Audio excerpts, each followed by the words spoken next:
Jadi di sini ada sebuah studi kasus untuk pengisian SPT orang pribadi. Di sini identitasnya karena tadi ada kalau nggak salah ada dokter ya, pesertanya dokter. Jadi mungkin ini saya coba pakai simulasi dokter ya. Tapi secara umum ini adalah pekerja bebas dengan beberapa jenis sumber penghasilan. Saya jadi nanti yang penting Bapak Ibu tahu tahu konsep penghasilannya seperti apa, kemudian letak-letak kalau saya punya penghasilan ini letaknya di mana. Kalau saya punya penghasilan dari pekerja bebas, misalkan itu letaknya di mana. Kalau saya punya dividen, saya punya prive dan sebagainya, itu letaknya di mana. Nah, ini nanti kita akan kasih ke Bapak Ibu semua ya studi kasus dan juga jawabannya nanti. Dan jadi di sini Adita Margantara dia adalah seorang dokter yang tinggal di Bekasi. Kemudian ini adalah daftar keluarganya. Di situ ada Bapak Burhan Budiawan selaku ayah kandung. Kemudian Citra Cantika, dia istri. Kemudian Dimas dan Erlangga ini adalah anak kandung.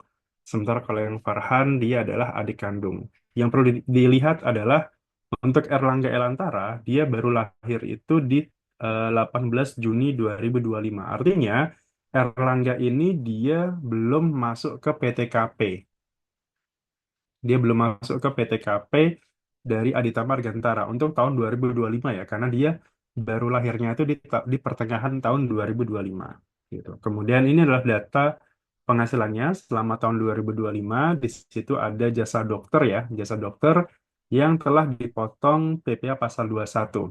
Kita tahu untuk penghitungan dokter sekarang itu tidak lagi menggunakan skema berkesinambungan, artinya setiap bulan pemotongan pajaknya itu di reset setiap bulan. Artinya di sini tidak ada tarif yang kumulatif. Hal ini nanti akan menyebabkan PPh kurang bayarnya di SPT tahunan badan itu akan lebih besar dibandingkan eh, tahun-tahun sebelum adanya TER gitu ya gitu. TER itu kan kalau nggak salah 2024 ya. Nah, jadi eh, secara perhitungan dengan adanya pemotongan seperti ini memang akan merugikan khususnya bagi dokter ya karena tidak lagi kalau dulu kan dia sifatnya kumulatif ya. Jadi misalkan katakanlah ketika dia terima penghasilan per bulannya misalkan di sini eh, bulan Januari 56 juta, Februari 58 dan seterusnya. Nah, kalau dulu sebelum eranya TER itu kan dia tarifnya itu bersifat kumulatif gitu. Artinya nanti dari 5% menjadi naik gradual gitu ya menjadi 5, 15 dan seterusnya. Asumsi bahwa penghasilan dia setahun, penghasilan bruto dia setahun adalah sebesar 981 juta. Dengan dasar pemotongannya berarti kan ini 50%-nya ya. Karena jasa tenaga ahli itu 50%-nya. Artinya dengan pendapatan bersih dia sebesar 450 juta, seharusnya tarif yang ada di sini itu sudah mencapai 25%. Gitu. Seharusnya seperti itu. Tetapi karena dia di reset setiap bulan, artinya ya sudah, maka pemotongan pajaknya ya sesuai dengan eh, DPP per bulan gitu ya. Jadi kalau misalkan di bawah 60 juta ya 5%, di atas eh, di atas 60 juta ya 15% dan seperti itu gitu. Makanya dari sisi perhitungan, TER ini memang agak merugikan khususnya bagi para dokter atau pekerja bebas gitu. Dan eh, dari sisi pemberi kerja itu memang akan lebih menguntungkan karena mereka lebih mudah gitu ya, tidak perlu istilahnya menghitung tarif yang seharusnya setelah kumulatif gitu. Nah, maka selama tahun 2025 dari RS Mitra Medica ini dia telah memotong pajaknya sebesar 26 juta. Inilah yang dirasa akan terlalu kecil nantinya gitu ya. Jadi akan ketika ini hanya dipotong 26 juta, padahal tadi ya harusnya dia sudah berada di level tarif 25%. Makanya ada gap di situ, gap mungkin sekitar 10-an persen yang nanti harus kita spare ke SPT tahunan gitu. Jadi eh, secara perhitungan kurang bayar kita itu akan jauh lebih besar dibandingkan sebelum era TER sekarang gitu. Sebenarnya ini tahun lalu udah seperti ini, tapi tahun lalu karena kita masih pakai DJP online, nah sekarang sudah pakai Cortex. Cara perhitungan ini sama sebenarnya, gitu. Kemudian selain itu di nomor dua dia juga buka praktek gitu ya di rumahnya misalkan atau dia punya klinik sendiri katakanlah. Sepanjang tahun 2025 dia punya penghasilan bruto sebesar 545 juta. Ini sebenarnya harus di breakdown ya karena ini nanti akan kita masukkan ke norma. Norma itu berarti mau nggak mau kita harus mencatat setiap bulan. Jadi sebenarnya ini harus di breakdown. Anggap aja rata-rata 545 ini kalau dibagi 12 kira-kira nanti berapa seperti itu ya. Kemudian ini juga sudah dipotong pasal 21 karena bisa jadi mungkin apa ada yang motong gitu ya, ada yang motong, ada yang tidak gitu seperti itu. Apa? Karena kan kalau ini tergantung dari pemotongannya ya. Kalau ini kan sudah dipotong dari perusahaan. Nah, ini mungkin karena dia freelance, mungkin ada yang dipotong, ada yang tidak seperti itu. Kemudian ini istrinya sekarang Citra Cantika, dia adalah seorang pegawai swasta. Dia seorang manajer HRD di PT Berdikari dan dia sudah mendapatkan bukti potong A1 di sini. Bukti potong A1-nya pendapatan brutonya sekitar 245 juta sekian. Kemudian dia sudah dipotong pajaknya 21 juta. Ini sudah sesuai ya hitungannya ya. Nah, kemudian di sini, kemudian pertanyaannya, apakah istrinya ini nanti kita bisa masukkan ke final atau tidak gitu ya? Klausul, karena kan banyak pertanyaan ya, Pak, ketika saya sudah menggabungkan NPWP saya dengan suami gitu ya, apakah bisa penghasilan saya itu diletakkan di final saja supaya tidak sampai kurang bayar gitu ya? Nah, kita coba cek nanti ya, apakah ini bisa, klausul ini bisa dilakukan gitu. Karena dia seorang pegawai swasta di sini istrinya. Kemudian nomor 4, eh, ini dalam ini suaminya ya mendapatkan dividen sebesar 55 juta atas penyertaan saham di beberapa perusahaan, 50%-nya itu diinvestasikan kembali dan sisanya itu dipakai untuk liburan. Artinya ini nanti ada 50% sisanya yang harus dia setor sendiri pajaknya ya. Karena dividen itu kan bebas pajak asalkan diinvestasikan, dilaporkan gitu. Sisanya itu berarti harus disetorkan sendiri karena tidak ada lagi pemotongan sekarang untuk dividen. Berikutnya nomor 5, dia mendapatkan hadiah berupa undian sepeda motor gitu ya. Kemudian PPh ditanggung pemenang, artinya nanti dia akan dipotong pajak final. Kemudian nomor 6 mendapatkan hadiah berupa eh, mendapatkan penghasilan berupa hadiah berupa voucher belanja. Nah, ini berarti nanti bentuknya natura ya. Natura kan sekarang objek pajak. Artinya itu nanti kita laporkan di SPT sebesar 2 juta rupiah. Kemudian berikutnya adalah dia juga mendapatkan prive. Nah, ini juga kemarin banyak pertanyaan, Pak, bagaimana kalau kalau saya punya CV, kemudian saya ambil prive? Prive itu kan bukan objek pajak ya, bukan objek pajak ya. Itu juga tetap harus dilaporkan nanti di bagian penghasilan yang bukan objek pajak. Kemudian dari sisi privenya sendiri gimana? Sorry, dari sisi CV-nya gimana? Kalau prive karena dia bukan objek pajak, maka atas 60 juta ini itu juga tidak bisa dibiayakan. Gitu. Tapi itu beda beda tema ya. Itu kan dari sisi PPh Badan gitu ya, termasuk biaya yang tidak boleh dikurangkan seperti itu dari sisi CV-nya. Tapi kalau dari sisi orang pribadinya, si penerimanya, prive ini bukan objek pajak. Itu nanti kita laporkan juga di SPT. Kemudian nomor 8, dia menyewakan ruko di Jalan Gajah Mada, Jaksel, sebesar 200 juta dan telah dipotong PPh final sebesar 10% gitu ya. Ini juga PPh final. Kemudian nomor 9, nah ini mendapatkan penghasilan dari Apple Inc. Berarti artinya dia mendapatkan penghasilan dari luar negeri. Nanti kita akan coba hitung eh, penghasilan dari luar negerinya itu kita masukkan kemana. Gitu. Tadi kan ada, kalau nggak salah ada pertanyaan dari aset kripto tadi ya. Nah, kripto itu seperti apa pelaporannya? Kalau dia sudah istilahnya realize capital gain gitu ya gitu. Kemudian nomor 10-nya adalah mendapatkan warisan dari Bapak Burhan yang telah meninggal di 31 Maret 2025. Artinya ini nanti akan kita masukkan di pendapatan yang bersifat bukan objek pajak sebesar 2 miliar. Kemudian di sini ada keterangan tambahannya, bukti potong masing-masing dari Mitra Medika sebesar tadi ya 26 juta. Kemudian ada juga bukti potong dari Berdikari. Ini yang istri ya, bukti potong istri dari PT Berdikari sebesar ini. Kemudian selama tahun, oh ada juga tadi ya, ada bukti potong sebesar ini juga tadi.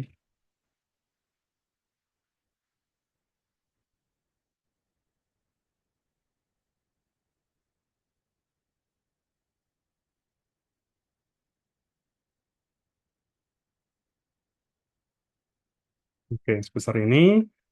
Nah, kemudian di samping itu dia harusnya ada pasal 25-nya gitu ya. Dia harusnya mengangsur pasal 25, tapi mungkin dia lupa atau tidak tahu gitu ya tahun-tahun lalu. Kemudian di STP sama DJP. Kan pasal 25 itu kan sifatnya wajib ya. Ketika dia ada penghasilan gitu. Maka dia harus melaporkan, membayarkan pasal 25-nya. Nah, kebetulan misalkan dia dia tidak pernah bayar nih, tidak pernah mengangsur pasal 25. Artinya nanti di sama DJP diberikan STP misalkan gitu ya. Nah, STP pasal 25 itu yang boleh dikreditkan itu hanya pokok pajaknya saja. Jadi sebenarnya untuk STP pasal 25 itu boleh dikreditkan asalkan hanya pokok pajaknya saja. Asumsi misalkan gini, eh, pokok pajaknya 60 juta. Artinya, kalau di rata-rata dibagi 12, misalkan dia harusnya setiap bulan itu setor 5 juta per bulan gitu ya, 5 juta per bulan. Tetapi itu tidak dilakukan. Nah, sama AR gitu ya, sama petugas pajaknya, itu diberikan STP. Di STP karena dianggap tidak setor PPh pasal 25. Jadi 5% dikalikan tarif sanksi gitu ya. Rata-rata kan kalau sanksi sekarang antara 0,9 lah ya. 0,9 kali berapa bulan seperti itu. Nah, ini kurang lebih total STP-nya, sementara pokok pajaknya itu 60 juta. Ini akan kita kreditkan di sini. Kemudian di samping itu dia juga membayar zakat ya, membayar zakat ke badan yang ditunjuk oleh pemerintah. Sesuai dengan Per 3 2024 itu ditetapkan ya, ada beberapa nama em, apa namanya? Beberapa nama lembaga yang ditunjuk oleh pemerintah gitu ya. Seperti itu. Dan bukan cuma zakat ya, tetapi untuk agama-agama lain juga bisa gitu. Yang penting di sini zakat adalah yang bersifat wajib gitu. Kalau misalkan kayak sedekah atau apa itu tidak bisa jadi pengurang gitu. Yang penting adalah dari sisi kewajibannya. Nah, kemudian di sini dalam menjalankan kewajiban administrasi perpajakan, istri memilih menggabungkan NPWP dengan suami. Artinya nanti istri tidak perlu lapor SPT pribadinya gitu ya. Jadi dia akan gabung ke suami. Pertanyaannya adalah dari sisi penghasilannya, tadi kan istri dia punya penghasilan sendiri ya dari pekerjaan. Apakah penghasilannya ini itu bisa kita masukkan ke final atau tidak gitu kan seperti itu. Gitu. Kalau dari penggabungan NPWP itu adalah dari sisi administrasinya. Tetapi dari sisi aturan, kalau aturannya sendiri di dasar hukumnya itu ada di pasal 8 ya Undang-Undang PPH. Di situ dijelaskan bahwa eh, penghasilan istri itu adalah bagian dari penghasilan suami. Atau bahasanya itu kalau di sini atau kalau kita ini ya pasal 8 kalau kita cari,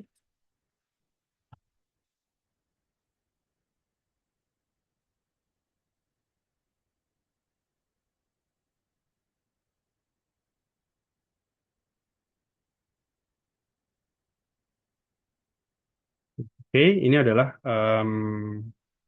Undang-Undang PPH yang diperbaiki di Undang-Undang HPP ya. Cuman untuk yang pasal ini tidak ada perubahan. Kita coba cek di sini. Nah, pasal 8 ayat 1, seluruh penghasilan atau kerugian bagi wanita yang telah kawin gitu. Bahasanya masih kawin ya. Walaupun sekarang udah maknanya udah mengalami pergeseran ya. Harusnya sekarang udah menikah tuh bahasanya. Pada awal tahun pajak atau pada awal bagian tahun pajak, begitu pula kerugiannya yang berasal dari tahun-tahun sebelumnya yang belum dikompensasikan. Ini asumsi kalau dia pakai pembukuan ya, dianggap sebagai penghasilan atau kerugian suaminya. Gitu. Artinya apa? Pada dasarnya, suami istri itu jadi satu kesatuan, satu penghasilan. Gitu. Jadi kita tidak melihat NPWP-nya gabung atau tidak. Yang dilihat adalah dari sisi penghasilannya. NPWP gabung itu hanya masalah administrasi pelaporan gitu. Tidak mengikat kalau dia pisah, misalkan kalau NPWP-nya pisah, penghasilannya juga pisah. Enggak. Makanya kan kenapa ada MT, ada PH dan sebagainya itu ya, karena itu. Nah, di sini pengecualiannya adalah kecuali penghasilan tersebut semata-mata diperoleh atau diterima atau diperoleh ya. Ini bahasa undang-undang aja, diterima itu dalam bentuk cash gitu ya, atau diperoleh itu artinya pengakuan pendapatan gitu. Apa accrual dari satu pemberi kerja yang telah dipotong pajak berdasarkan ketentuan PPh pasal 21 dan pekerjaan tersebut tidak ada hubungannya dengan usaha atau pekerjaan bebas suami atau anggota keluarga lainnya. Artinya di sini klausul ini istri boleh memanfaatkan fasilitas penghasilan itu tidak digabung dengan suami, asalkan syaratnya adalah istri semata-mata penghasilan istri ya, semata-mata dari satu pemberi kerja atau dari satu pekerjaan, dari satu perusahaan gitu ya yang telah dipotong PPh pasal 21. Artinya, ketika dia belum dipotong PPh pasal 21, misalkan karena di bawah PTKP, atau mungkin perusahaannya tidak aware, misalkan, maka secara aturan tetap harus digabung. Dan karena di sini kumulatif ya, telah dipotong. Jadi kalau ini, kecuali dari satu pemberi kerja yang telah dipotong, dan pekerjaan tersebut tidak ada hubungannya dengan usaha atau pekerjaan bebas suami atau anggota keluarga lainnya. Jadi misalkan tadi ya, suaminya adalah dokter, istrinya manajer HRD.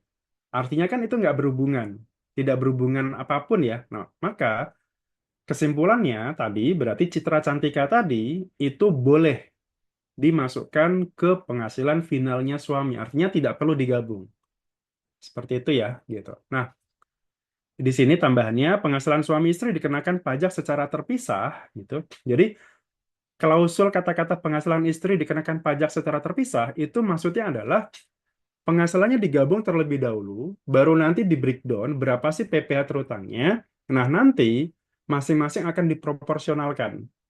Makanya kan kalau di PH atau MT itu kan penghasilannya digabung, PTKP-nya digabung, kemudian nanti setelah itu bagian suami berapa pajaknya, pajak terutangnya, bagian istri berapa PPh terutangnya gitu. Jadi tetap jadi pasal 2 ini, sorry, ayat 2 ini itu tidak menganulir ayat satu, tetapi eh, ayat satu ini mengatakan bahwa suami istri penghasilannya jadi satu gitu ya, seperti itu. Tetapi untuk kasus-kasus tertentu itu pajaknya dipisah. Jadi dikenakan ini ya, ini dikenakan pajak secara terpisah. Jadi bukan penghasilan. Kan kata-kata di sini kan penghasilan suami istri dikenakan pajak secara terpisah, bukan penghasilan secara terpisah. Artinya nanti dari sisi pajaknya ketika sudah dihitung berapa sih bagian suami, berapa sih bagian istri. Seperti itu ya. Gitu. Nah, dengan adanya Kortex sekarang itu semuanya jadi ketahuan. Kalau dulu ketika masih di DJP online, klausul ini tidak banyak yang apa ya? Banyak yang memanfaatkan loophole itu, celah itu karena pada saat itu di DJP online itu tidak apa ya tidak sinkron gitu ya antara data Dukcapil dengan data yang ada di DJP Online waktu itu belum ada gitu. Kalaupun ada ya mungkin itu apa ya ya self assessment dari WP gitu ya gitu. Nah dengan adanya Cortex itu terbantu self assessment sekaligus apa ya sekaligus law enforcement juga gitu. Jadi nanti kita nggak tahu, saya nggak tahu ya, saya sendiri saya nggak tahu nanti perlakuan misalkan kalau masih ada yang memilih terpisah, kemudian penghasilannya juga masih dipisah, apakah nanti AR-nya langsung tahu bahwa itu harusnya digabung, kemudian nanti terbit SP2DK gitu ya, ataukah ya kita nggak tahu seperti apa nanti perlakuan pengawasannya seperti apa ya gitu. Yang jelas kalau dari sisi aturan seperti ini. Nah, tinggal dari sisi pengawasan DJP-nya seperti apa, ya.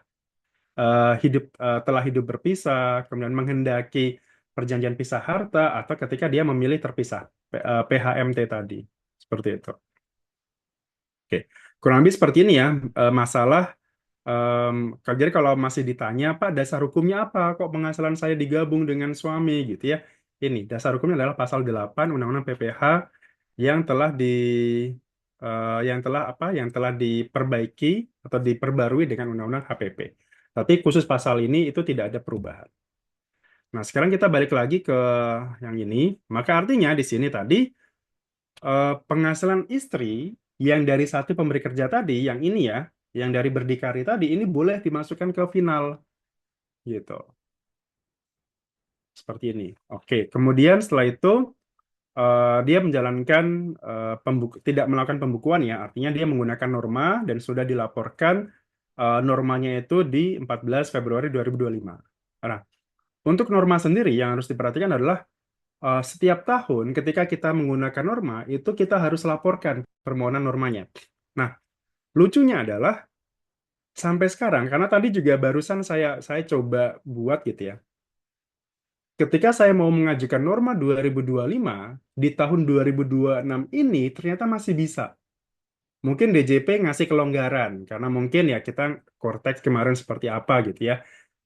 Eh, Sejauh yang saya tahu, DJP masih ngasih kelonggaran pemberitahuan penggunaan norma untuk tahun 2025 itu masih sampai 31 Maret 2026.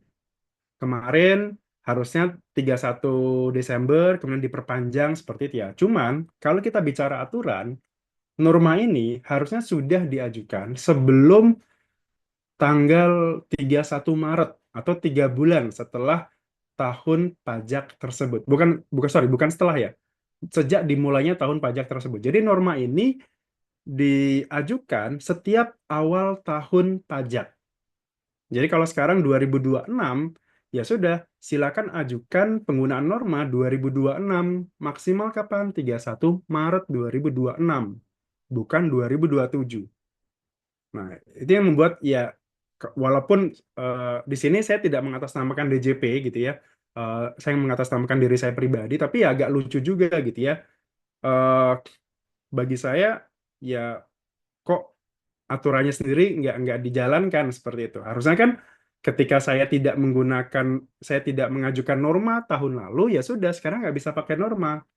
Konsekuensinya apa ketika tidak pakai norma? Ya sudah dianggap menggunakan pembukuan gitu. Walaupun ya mungkin dari sisi DJP apa ya pertimbangannya adalah oh kalau WP pakai pembukuan akan jauh lebih repot lagi gitu ya. Nanti DJP akan diserang, dikritik segala macam bla bla bla seperti itu. Cuman ya itu bagian dari edukasi juga kan seperti itu.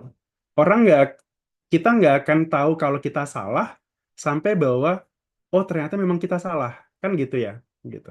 Kalau selalu dimaklumi seperti ini ya orang akan selalu apa ya akan memandang memandang ntar juga diperpanjang ntar juga dikasih diskresi segala macam seperti itu contohnya UMKM gitu ya UMKM itu kan udah jelas 7 tahun sekarang diperpanjang katanya awalnya diperpanjang setahun habis itu katanya diperpanjang sampai selamanya gitu ya walaupun kita tunggu aturannya gitu cuman ya akhirnya masyarakat kita jadinya terlalu terlalu apa ya terlalu soft gitu ya terlalu ah ntar juga diperpanjang ntar juga sanksinya dihapus seperti itu dan seterusnya lah gitu jadi ya memang eh, mungkin dari sisi keadilan segala macam ya tapi ya sekali lagi ya itu nggak bagus lah dari sisi law enforcement seperti itu ya gitu walaupun ya itu bagian dari pemerintah lah ya gitu saya nggak akan komen lebih jauh lah kalau soal itu kalau kalau udah ditetapkan ya udah kita turuti gitu ya gitu kita sesuaikan. Oke, itu tadi bagian dari studi kasus ini. Nah, sekarang adalah cara menghitungnya seperti apa. Jadi setelah ini kita akan coba hitung, kemudian kita akan laporkan ke SPT. Oke,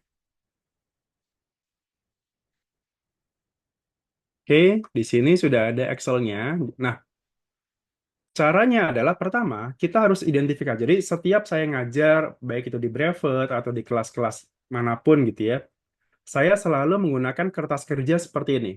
Mungkin nanti akan saya coba perbaiki, akan saya coba optimalkan gitu ya. Tapi secara umum kertas kerjanya adalah seperti ini. Jadi pertama adalah tentukan dulu klasifikasi penghasilan. Penghasilan itu ada tiga gitu ya. Penghasilan yang non final, final dan bukan objek pajak atau non objek pajak. Jadi penghasilan itu pasti ada tiga ini, tiga klasifikasi ini. Nah, Dari ke-10 daftar penghasilan tadi, kita harus pilah-pilah. Mana yang masuk ke A, yang non-final, mana yang final, dan mana yang non-objek. Nah, di sini tugas Bapak Ibu adalah mengidentifikasi ini semua. Jadi kalau misalkan Bapak Ibu sudah mengerti, oh kalau penghasilan saya ini masuknya ke final, oh penghasilan saya ini masuknya ke non-final atau non-objek. Ketika Bapak Ibu sudah tahu klasifikasi ini, itu ke bawahnya gampang gitu. Jadi secara secara apa pemahaman konsep, yang penting Bapak Ibu hafal dulu nih, ingat dulu penghasilan saya ini masuknya kemana. Kita akan coba dari 1 sampai 10 ini. Langsung aja ya, cepat aja ya. Jadi, dokter di Mitra Medica tadi ini adalah dari sisi suaminya, artinya dia non yang bagian yang non final. Kemudian praktek dokter di Bekasi ini juga bagian dari non final ya, yang pakai norma. Kemudian penghasilan istri dari pekerjaan. Nah, tadi ya, karena dia memenuhi klausul di pasal 8 ayat 1 tadi, maka dia nanti akan diletakkan di penghasilan yang bersifat final, bukan di yang A ini.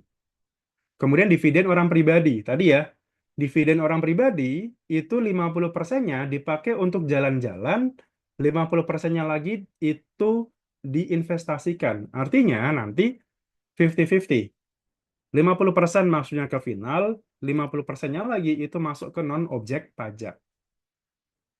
Kemudian hadiah undian. Hadiah undian itu tentu saja final, 25% tarifnya. Hadiah voucher belanja Natura atau kenikmatan itu bagian dari non-final. Penghasilan dari prive itu non-objek pajak. Kemudian sewa ruko itu final. Penghasilan dari luar negeri itu kita masukkan ke eh, non-objek. Bisa masuk ke non-final ya, penghasilan dari luar negeri. Bisa masuk ke sini asalkan itu diinvestasikan. Gitu. Kita asumsikan tidak diinvestasikan ya, jadi kita pakai yang ini saja. Penghasilan dari warisan tadi ya, dari orang tuanya tadi, maka dia masuknya ke non-objek pajak. Nah, jadi ketika nanti Bapak Ibu punya penghasilan macam-macam gitu, ini kan hanya 10 nih. Kalau orang kaya kan bisa bisa, bisa macam-macam kan, bisa 20, bisa berapapun lah. Semua jenis itu.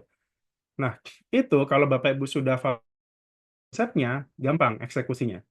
Nah, berikutnya adalah yang kita masukkan ke penghitungan orang pribadi adalah khusus yang A ini saja, yang non-objek final saja. Nah, dari situ, yang kedua gitu ya, langkah yang kedua adalah hitung penghasilan yang bersifat non-final saja. Dari penghasilan non-final itu kita tentukan ada 4 di sini. Ada 4 jenis sumber penghasilan. Yang pertama dari pekerjaan bebas, yang kedua pekerjaan bebas atau kegiatan usaha ya, yang kedua dari pekerjaan, yang ketiga itu penghasilan neto dalam negeri lainnya. Misalkan contohnya tadi ya ada hadiah, ada voucher belanja dan sebagainya, itu termasuk ke sini. Kemudian ada juga penghasilan dari luar negeri. Jadi kita harus breakdown lagi dari keempat ini itu kita masukkan ke yang di sini, ke yang non final. Oke, pertama sumber penghasilan dulu. Berarti kan ada 2 di sini ya, yang ini sama yang di Bekasi. Nomor 1 dan nomor 2. Kemudian penghasilan brutonya berapa? Di sini penghasilan brutonya berarti kan sebesar yang ini ya, pendapatan brutonya. Kemudian praktek jasa dokter di Bekasi. Tadi kan berarti yang ini, yang dia buka sendiri, 545.500. Oke. Kemudian normanya berapa? Normanya itu ada di Per 17 tahun 2015.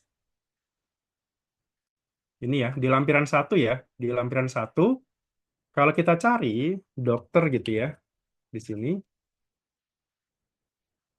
Oke, kita cari yang jasa dokter ya. Nah, ini praktek dokter umum. Ini tarifnya adalah 50% untuk semua kategori. Karena kan ini 10 ibu kota, kemudian yang tengah itu ibu kota lainnya, dan daerah lainnya. 10 ibu kota itu contohnya ya ada apa Jakarta, Surabaya, Medan, Palembang, Pontianak gitu ya. Kalau nggak salah ada 10 tuh, Manado kalau nggak salah. Kemudian ini adalah ibu kota lainnya ya, misalkan kayak Serang, kemudian Lampung gitu ya, Bandar Lampung. Kemudian ini adalah daerah lainnya, misalkan Tangerang, Bekasi, Cirebon, dan sebagainya. Artinya di sini tarifnya adalah 50% untuk seluruh eh, daerah tadi ya, untuk seluruh daerah. Berarti ini kita kalikan 50%, ini juga kita kalikan 50%. Ini clue-nya kita masukkan yang ada di sini ya, praktek dokter umum. Spesialis juga sama ya, ternyata itunya sama juga. Gitu. Oke, berarti penghasilan netonya adalah sebesar ini, 490 dan 272 juta. 50% ya, seperti ini. Kemudian penghasilan istri dari pekerjaan. Karena tadi ini bersifat final, berarti ini tidak kita masukkan ya.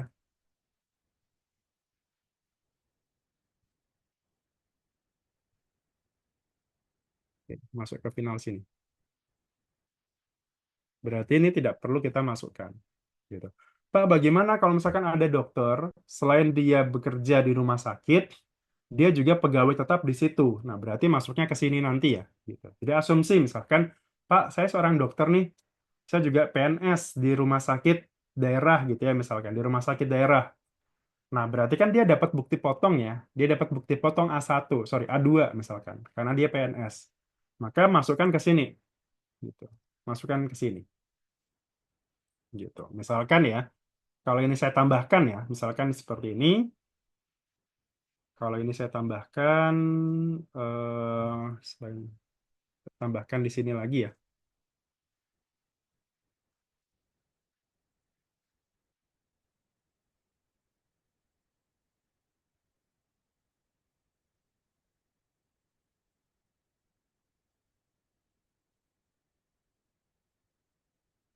RSUD eh, Kota Bekasi, misalkan gitu ya, anggap aja. Eh,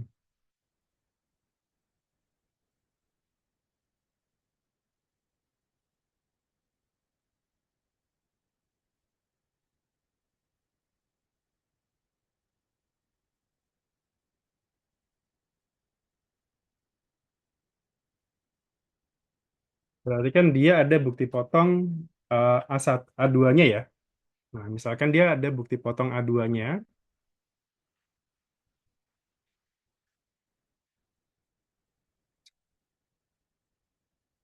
kemudian ini adalah bukti potong A2 suami. Karena ini sering sering kejadian juga ya, kan banyak nih gitu. Anggap aja pendapatan brutonya misalkan berapa? 3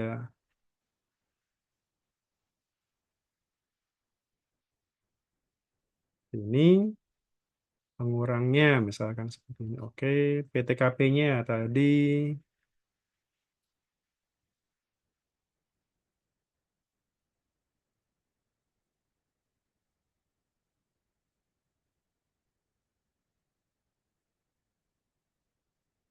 oke.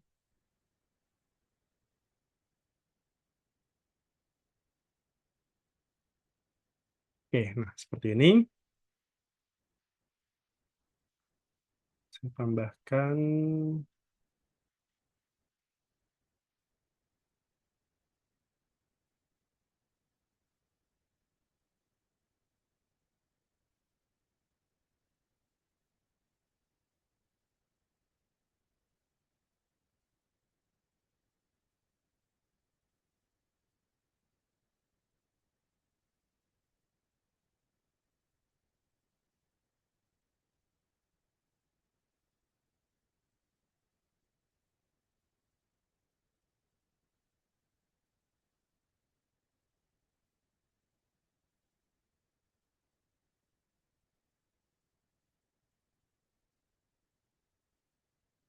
Oke, misalkan seperti ini ya. Oke, berarti kita tambahkan tadi, misalkan berarti penghasilan dari RSUD berarti kita tambahkan ini yang non final. Oke, supaya sekalian aja eh, all in gitu ya, biar biar semuanya dapat. Oke. Nah, berarti ini kita masukkan penghasilan ini dari sini. Nomor 3. Oke. Pendapatan brutonya berapa? Berarti kan ini tadi ya, pendapatan bruto, kemudian pengurang, misalkan segini, ya, penghasilan netonya segini. Oke, kemudian setelah itu voucher belanja, tadi ada voucher belanjanya ada sebesar em, 2 juta. Kemudian dari penghasilan luar negerinya itu kita masukkan di sini 20 sudah dalam bentuk kurs rupiah ya. Ya, seperti ini. Sudah. Nah, kalau sudah seperti ini, berarti ada 1, 2, 3, dan 4. Ini tadi voucher belanja itu nomor 7. Kemudian penghasilan dari luar negeri itu nomor 10. Ya, jadi sudah semua ya. 1, 2, 3, 7, 10. Ini juga sama. 1, 2, 3, 7, 10. Oke. Nah, ini tinggal kita jumlah-jumlahkan aja. Pendapatan dari pekerjaan bebas. Ini segini ya. Yang ini. Kalau saya kasih ilustrasi. Oke, masuk ke sini.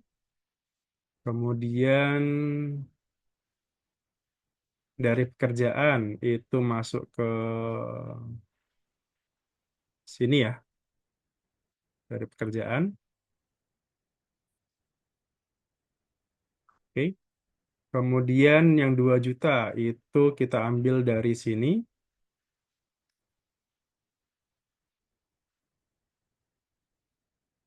Yang ini. Kemudian setelah itu yang luar negeri juga sama. Yang ini.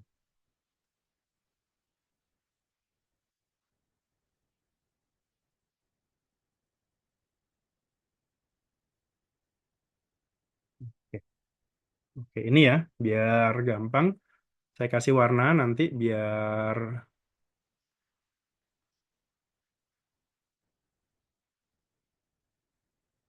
Oke. Nah, kalau sudah ini kita jumlahkan semua pendapatan netonya. Pendapatan neto selama setahun berarti sebesar ini kita jumlahkan. Kemudian ada zakat. Zakat tadi kan ada ya, dia sudah menyumbang zakat atau membayar zakatnya sebesar 25 juta.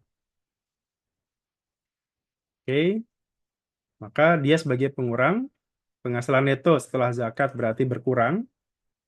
Kemudian setelah itu kompensasi kerugian, karena dia pakai norma, maka dia tidak bisa pakai kompensasi ya. Kompensasi itu hanya boleh yang pembukuan. Maka tidak ada, maka penghasilan netonya adalah sebesar ini,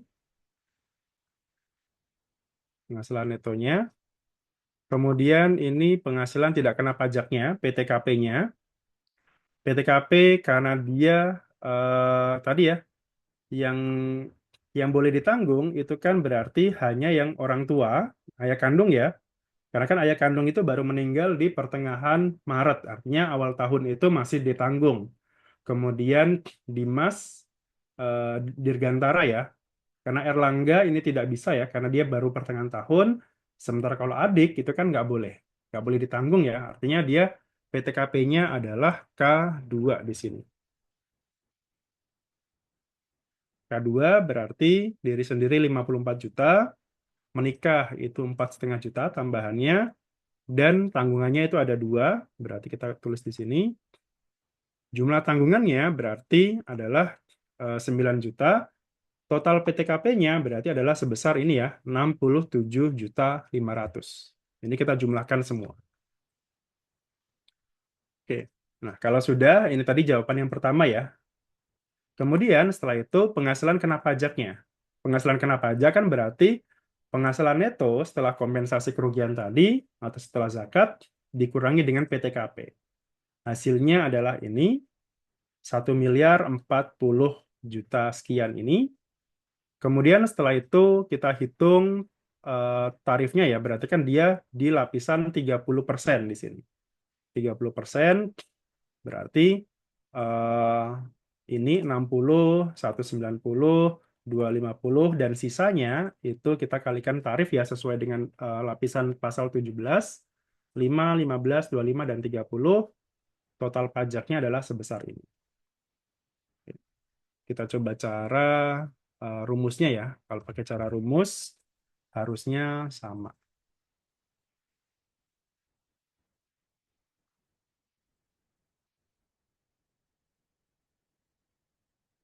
Cara rumus berarti di sini sama ya hasilnya, cara cepatnya juga sama. Oke, berarti ini adalah PPh terutangnya. PPh terutangnya. Oke. Nah, berikutnya kita udah tahu nih PPh terutangnya sekian gitu ya. Nah, sekarang kita akan coba hitung kredit pajaknya. Kredit pajak itu adalah penghasilan neto dari luar negeri dibagi dengan penghasilan kena pajak dikalikan PPh terutang. Di sini berarti eh, penghasilan kena pajaknya ya, berarti yang ini dikalikan PPh terutang. Yang ini berarti, oke. Berarti kan dia 6 juta. Sementara yang dipotong di luar negeri tadi, yang dipotong di luar negeri sebesar 1, 1, 2, 5, 6, 2, 7. Yang ini ya, yang telah dipotong. Artinya, kalau pasal 24 itu adalah yang yang dipakai adalah yang ini. Artinya ini yang dipakai, pemotongan PPh pasal eh, dari luar negeri ya.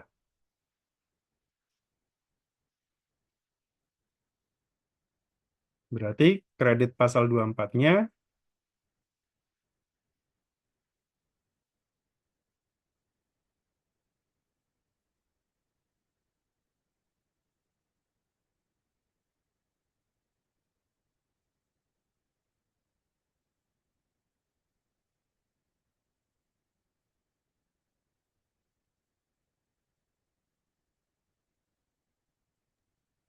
Mas ada yang nanya nanti kita kerja di share kan Mas ya?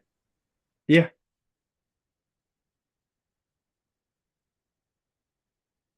berarti kan yang kita gunakan adalah yang ini ya. Jika ini lebih besar daripada ini, maka yang kita gunakan adalah yang ini. Jika salah, yang ini. Oke. Ini yang kita gunakan.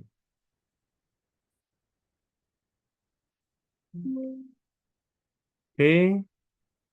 Nah, berikutnya ada bukti potong. Ini kan PPh terutangnya sudah ketemu ya. Setelah itu kita akan eh, bukti potong dari Mitra Medica tadi sebesar ini. Kemudian bukti potong dari jasa dokter itu tadi sebesar yang ini 32 juta kita masukkan. Dan juga bukti potong dari pekerjaan ya. Eh, A2. Bukti potong tahunannya kan berarti yang ini ya tadi.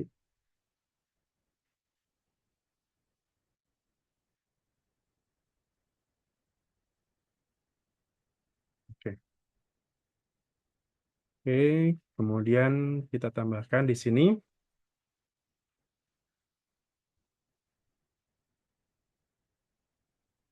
jumlah kredit pajaknya berarti kita total semuanya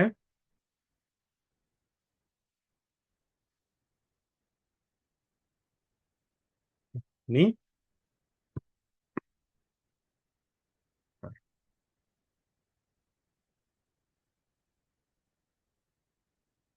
benar.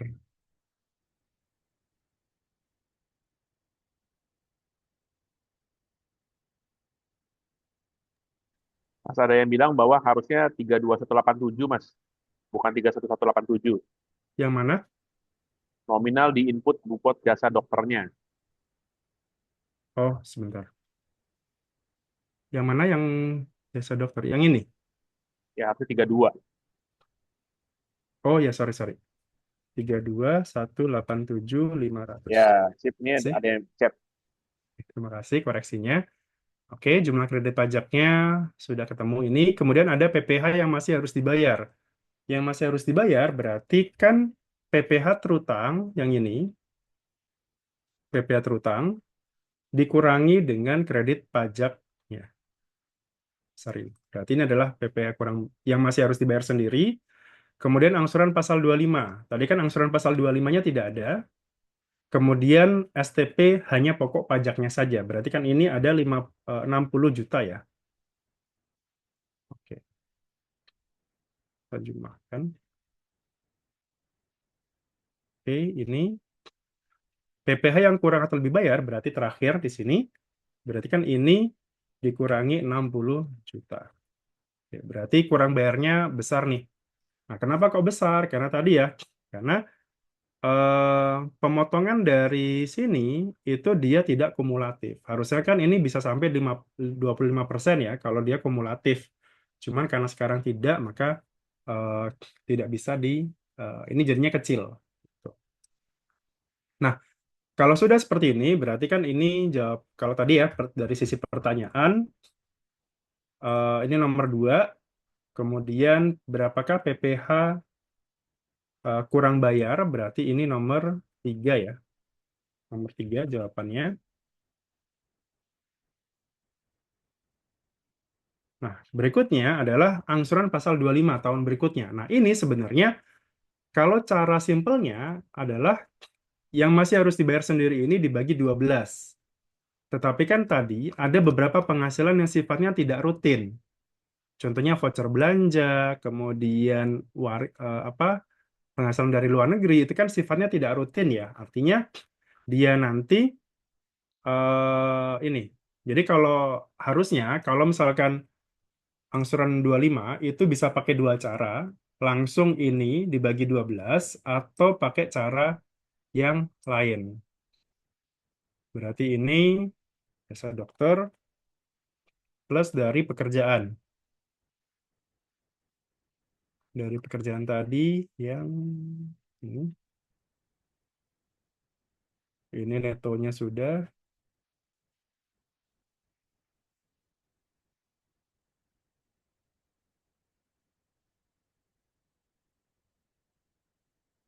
PTKP-nya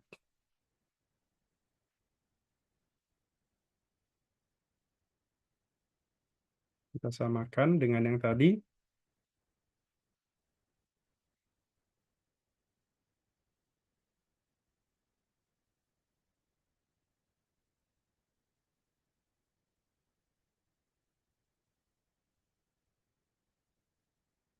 Oke, kredit pajaknya itu berarti kan ini tadi ya, yang dari dalam negeri semuanya.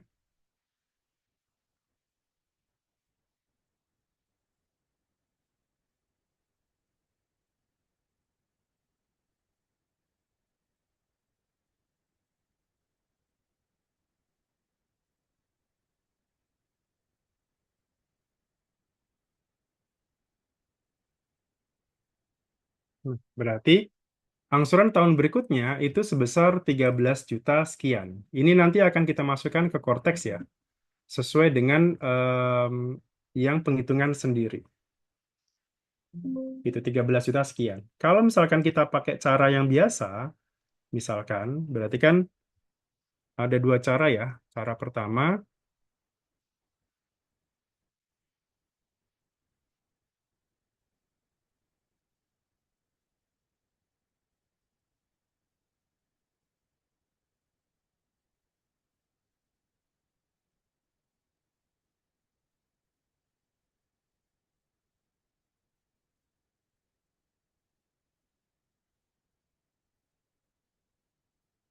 apa ya, namanya cara langsung gitu ya.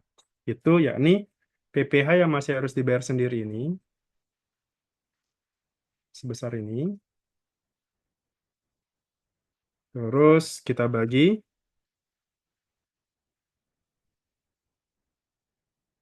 12 gitu ya. Kemudian Angsuran tahun berikutnya ini dibagi 12. Sebenarnya nggak terlalu banyak ya. Kenapa? Karena dia kan apa namanya?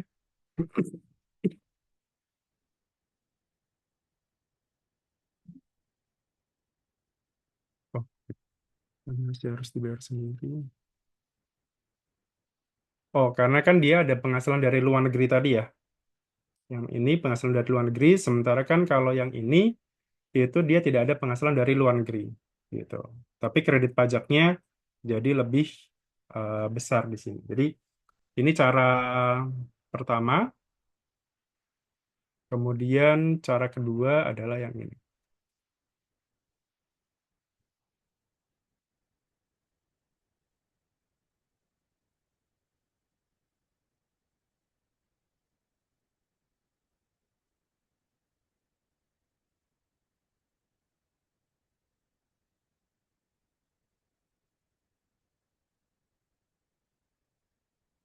Oke, seperti ini. Nah, sudah.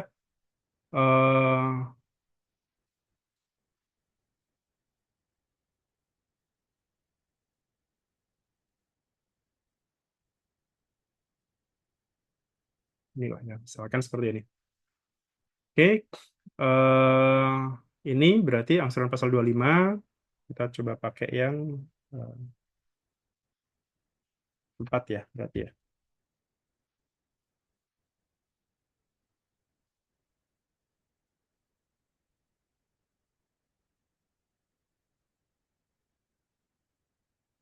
Oke, seperti ini. Nah, sekarang sekarang sudah kita sudah selesai untuk menghitungnya. Berarti asumsi nanti dia akan kurang bayar sebesar 98 juta sekian. Nah, setelah ini kita akan coba memasukkan eh, penghitungan ini ke dalam SPT, gitu, di Cortex ya. Gitu. Oke, kita masukkan dulu.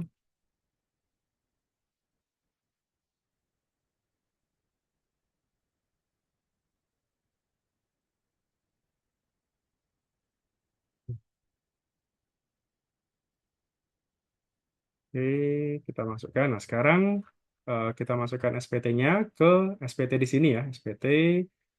Kemudian kita buat konsepnya dulu, orang pribadi. Lanjut, pilih tahunan. Kenapa kok ada bagian tahun pajak? Ini khusus bagi misalkan WNA yang tidak bekerja setahun penuh ya, atau yang dia subjek pajak dalam negerinya itu tidak setahun penuh. Misalkan dia ekspatriat, bekerja di tengah tahun, kemudian setelah itu dia langsung bikin NPWP, maka kita pilih yang ini. Atau misalkan tiba-tiba orang pribadi tersebut meninggal dunia, kemudian pelaporannya eh, digantikan dengan ahli warisnya misalkan. Nah, seperti itu berarti kita pakai yang ini. Tapi kalau yang normal gitu ya, yang kita setahun penuh bekerjanya atau punya penghasilan setahun penuh, kita pilih yang ini. Kemudian setelah itu pilih yang ini Januari sampai Desember ya, asumsi karena tahun bukunya ya, tahun buku standar ya, sama kayak tahun kalender berarti Januari Desember. Kita lanjut, modelnya berarti normal. Kalau nanti ada pembetulan, caranya sama, hanya nanti di sini di model SPT-nya itu sekarang berubah bukan normal, tetapi nanti akan jadi pembetulan. Tapi secara umum pengisiannya sama.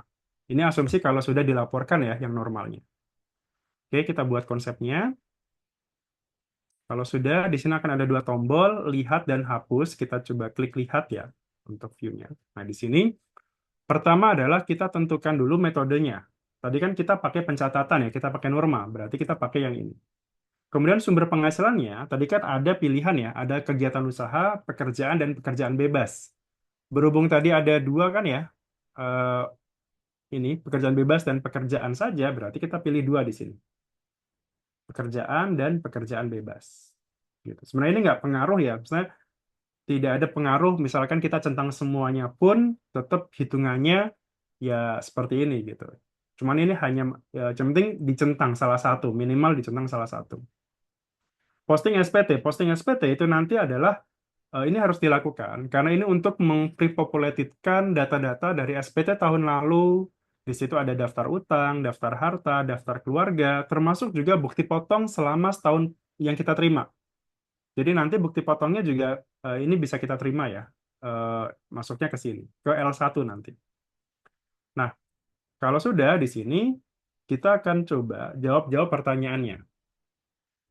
Nah, pertama adalah karena tadi kita ada penghasilan pekerjaan bebas dan pekerjaan sebagai PNS gitu ya, maka kita pilih di sini apakah Anda menerima penghasilan dalam negeri dari pekerjaan.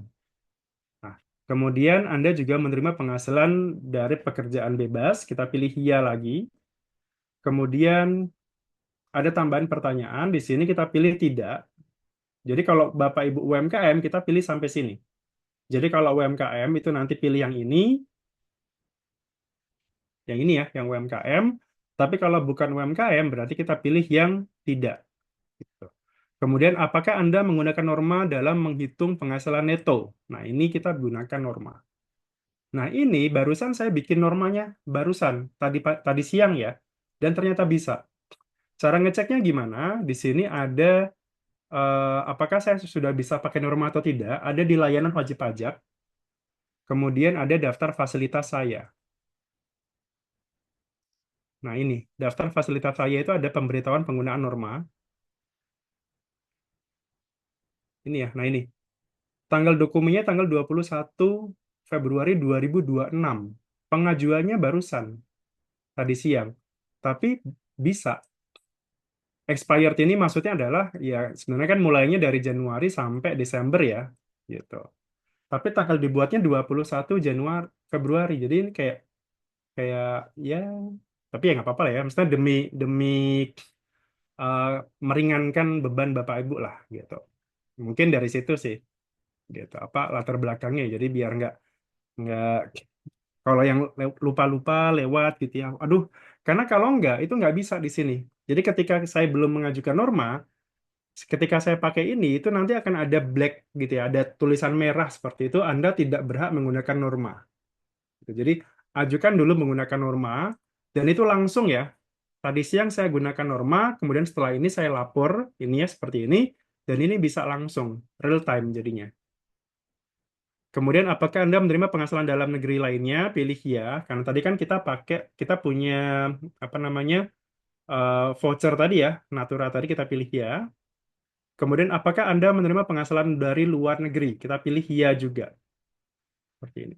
Nah, sampai sini, kemudian penghasilan netonya nanti otomatis ya terisi.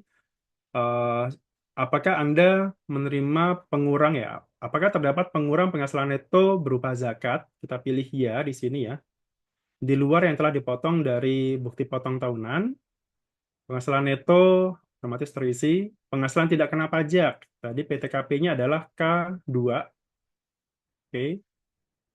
Apakah terdapat pengurang PPh terutang? Di sini kita pilih tidak, oke. Apakah terdapat bukti potong yang telah dipotong atau dipungut oleh pihak lain? Nah, kita pilih ya di sini. Nah, harusnya kalau di real time-nya ya, Bapak Ibu ini kan hanya simulasi aja. Ini semuanya akan muncul. Nah, nanti akan saya tunjukkan, harusnya akan muncul angkanya. Di sini ya, di lampiran satu. Lampiran satu huruf D. Jadi nanti di bagian D ini, kalau tadi kan harta sudah dituliskan oleh Mas Daniel tadi ya cara mengisinya. Nah, di sini di bagian D, penghasilan neto dalam negeri dari pekerjaan. Nah, ini harusnya pendapatan Bapak Ibu yang dari dokter ya, yang ini bukti potong suami maupun istri akan masuk ke sini. Jadi ada penghasilan istri dan penghasilan suami otomatis harusnya akan masuk. Bukti potong A1, bukti potong A2-nya. Nah, sementara tadi kan klausulnya istri ini masuknya ke final. Nah, kalau seperti itu berarti kita harus hapuskan aja gitu ya. Misalkan nih, kita eh, ini misalkan ya, oke, pendapatan brutonya misalkan kita ini yang istri dulu ya. Anggap aja istri bruto karena harusnya akan muncul seperti ini. Pengurang. Pengurangnya itu yang ini. Oke, seperti ini. Kemudian berikutnya yang ini misalkan. NPP-nya ini NPP sementara aja ya, nggak usah diperhatikan.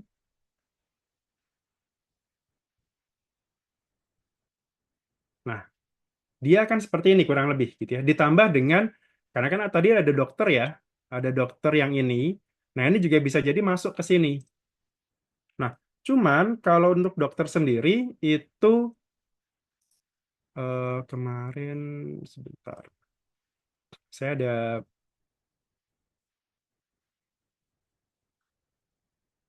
dikasih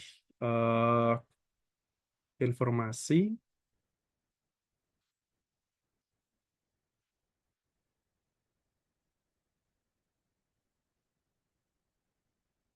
Jadi tidak semua bukti potong itu masuknya ke bagian D ternyata. Penghasilannya ya, hanya yang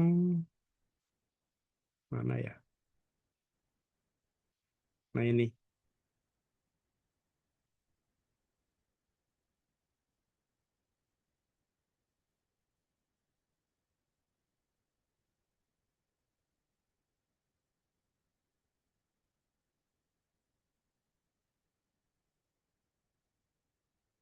Oke, oke, saya buka lagi. Nah, kalau ada pertanyaan, Pak, bukti potong saya penghasilannya kok nggak masuk ke D, tapi bukti potongnya masuk. Jadi bukti potong dokter itu harusnya masuk ke sini semua ya. Yang eh, yang ada yang ini.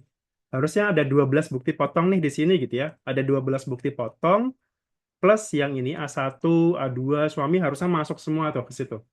Plus juga kan tadi ada bukti potong yang ini tadi ya, yang dari praktek dokter, dari ya yang praktek dokter ya itu kan masuk semua. Jadi nanti akan ada banyak bukti potong di sini gitu. Nah, tadi ya khusus untuk istri, penghasilannya ini harus dihapus, bukti potongnya juga harus dihapus juga gitu. Kalau kita mau masukkan itu ke final. Nah, berhubung dengan ini ya, sehubungan dengan penghasilan ini, jadi khusus untuk kode-kode yang ini ya, 24, 30, dan 35 itu dia masuk ke yang D ini.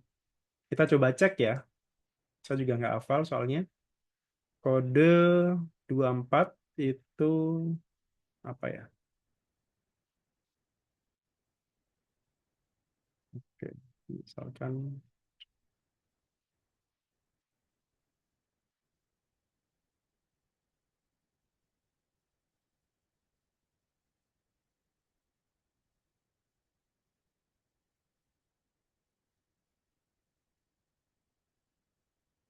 misalkan aduh nggak bisa ya nggak ada ini ya.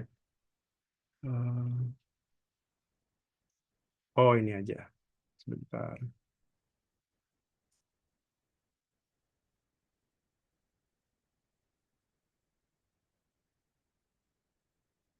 24 itu kodenya adalah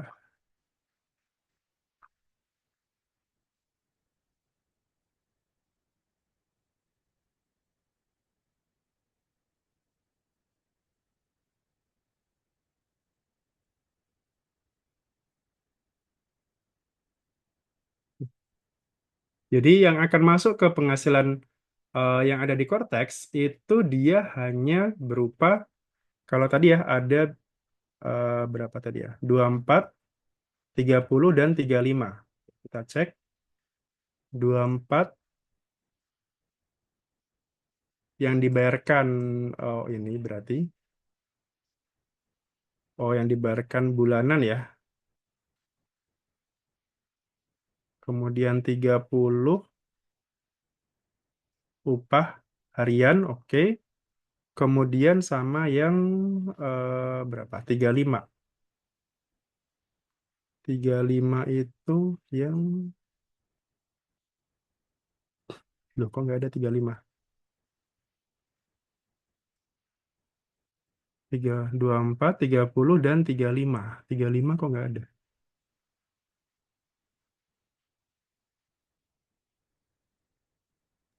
Ada Pak, Oh, paling ada atas oh Mas. paling atas ya ya ya. Nah, ini kalau kalau kalau pemberi kerjanya memasuk kalau pemberi kerjanya itu motong pakai kode ini, itu otomatis masuk ke sini. ke penghasilan itu. Nah, sementara kalau dokter, dokter kan harusnya nggak masuk sini ya, karena kan dia pekerja bebas tuh, harusnya nggak masuk. Jadi, kalau dokter itu kan nanti dia harusnya masuknya ke sini ya, ke mana ya, tenaga ahli. Nah, ini ya, masuknya ke sini. Nah, ini berarti kan nggak masuk ya, nggak masuk. Kalau, nah, nggak masuk ke sini, kenapa ya? Karena dia bukan pekerjaan kan, karena kan dia pekerja bebas tuh. Seperti itu ya. Nah, jadi harusnya nanti di daftar bukti potongnya itu ada, misalkan ini ya, saya coba buat bukti potongnya manual dulu ya, karena harusnya kan banyak nih di sini gitu ya. Oke, itu kita coba buat bukti potong manualnya dulu. Tadi kan ada, di sini ada tiga ya, jasa dokter yang A2 tadi. Oke, kita bikin NPWP-nya, kita ngarang aja.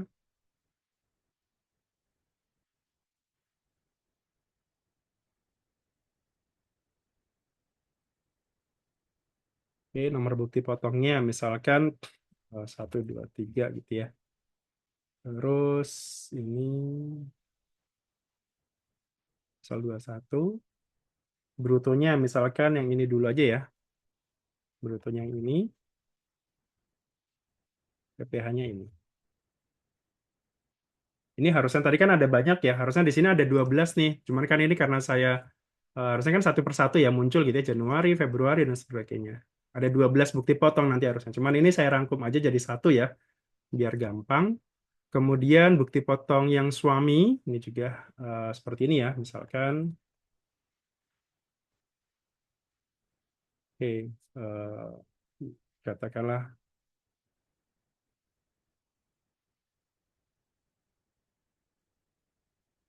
ini terus sama satu pendapatan brutonya ini.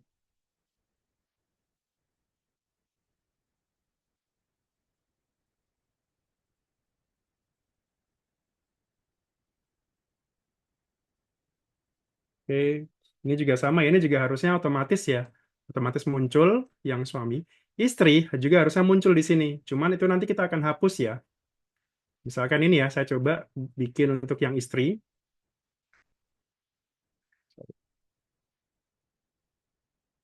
Misalkan ini istri. Nanti kita akan coba hapus.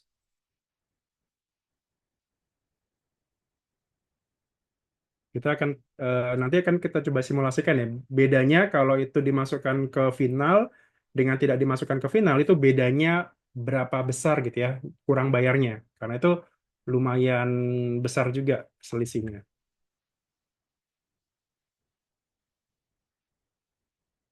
Ini terus ini pajak yang istrinya.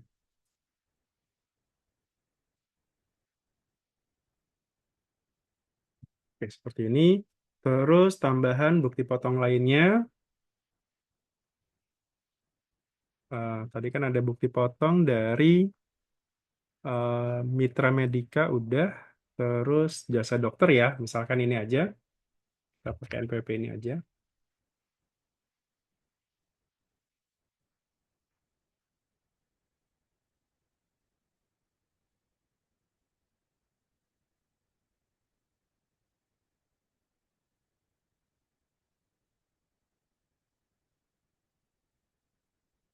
Ini eh, tadi jasa dokternya berapa ya?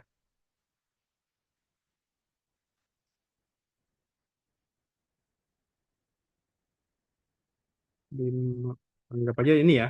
Eh, terus 32.187.500. Oke, sudah. Oke, bukti potongnya tiga-tiganya sudah. Ini nanti kalau kredit pajak beda lagi ya. Nanti kita akan tambahkan di kredit pajak. Oke. Nah, misalkan seperti ini. Oke. Nah, kalau sudah bukti potong sama penghasilan dari pekerjaan sudah, kita lanjut ke lampiran ini, lampiran 3B. 3B ini untuk yang norma ya. Nah, Norma itu berarti tadi kita ke bawah ke yang paling bawah di sini yang C. Rekapitulasi peredaran bruto untuk pengguna norma penghitungan penghasilan neto. Nah, ini kita klik. Kemudian kita cari yang dokter ya, paling bawah kalau nggak salah ini dokter. Kemudian kita copy satu persatu ya, seperti ini. Yang jangan lupa ya, yang brutonya. Jadi Bapak Ibu juga harus eh, nyatet ya. Jadi kan makanya kenapa dinamakan pencatatan. Jadi harus mencatat seluruh pendapatan brutonya dia. Jadi tidak perlu sampai ke neto, sampai ke biaya, tetapi paling tidak mencatat seluruh pendapatan bruto. Itulah kenapa apa? Dinamakan pencatatan ya. Karena norma itu adalah memperkirakan penghasilan neto saya ini berapa. Pastikan hasilnya sama ya. Ini copy paste aja. Nah, sudah 198 sekian gitu ya. Seperti ini. Nah, selain itu kan tadi juga ada pendapatan dari ini juga ya, jasa dokter tadi. Nah, tadi jasa dokter juga harusnya kita breakdown eh, per bulan ya harusnya. Ini berarti kita tambah lagi sama kemudian ini dokter lagi ya. Harusnya kan kita breakdown nih, cuman ya kalau agak panjang ya. Jadi kita letakkan aja di Desember ini misalkan. Gitu.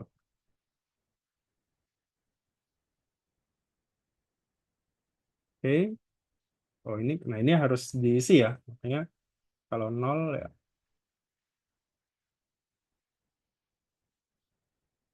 Tapi ini jangan diikuti ya. Tapi usahakan untuk yang praktek dokter ini ada rekapitulasinya. Kira-kira per bulan berapa gitu ya, misalkan seperti itu. Oke, nah kalau sudah di sini peredaran brutonya. Nah ini kalau untuk yang UMKM ya, UMKM itu masuknya ke sini nanti. Mungkin kalau ada waktu nanti kita coba simulasi UMKM. Kemudian ini adalah untuk, jadi kalau setelah dari sini ya, lampiran 3B masuk ke lampiran 3A. Aduh, belum disimpan tadi, astaga. Ah, alah,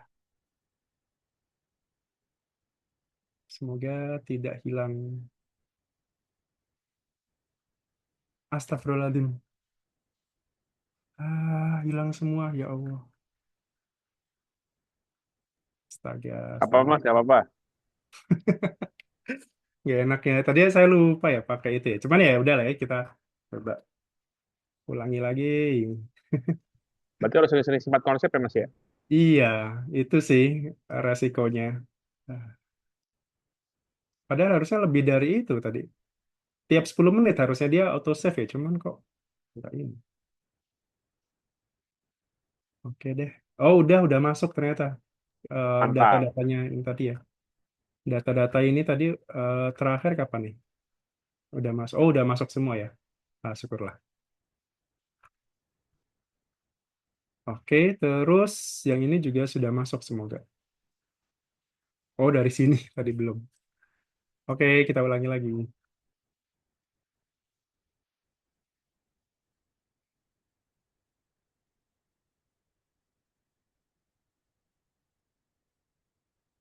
Waktunya masih, waktunya udah tinggal ini.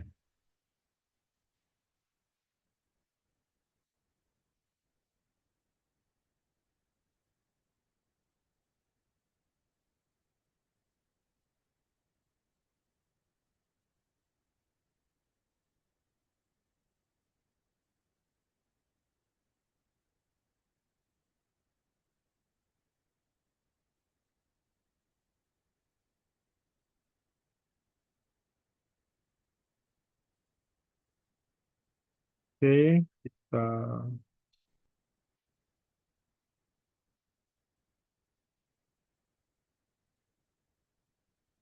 bang.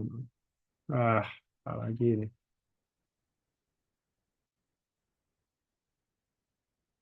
Konsep ya, jangan lupa.